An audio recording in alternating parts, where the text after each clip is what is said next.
जळगाव जिल्हा परिषदेत बोगस दिव्यांगांचा सुळसुळाट झालाय।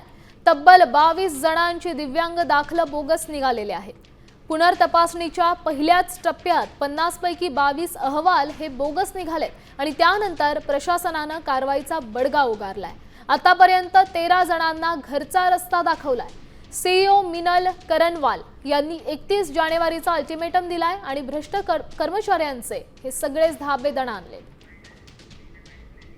आम्हाला 147 लोकांची तक्रार होती। ते वेगळ्या विभागाचे होते, काही शिक्षणचे, काही ग्रामविकासचे।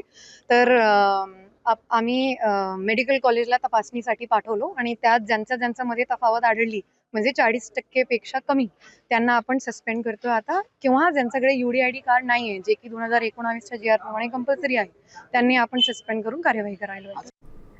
तर दिव्यांग आरक्षणावर डल्ला मारण्यात आलेला आहे। जिल्हा परिषदेचे 13 कर्मचारी या घोळानंतर निलंबित झालेले आहेत।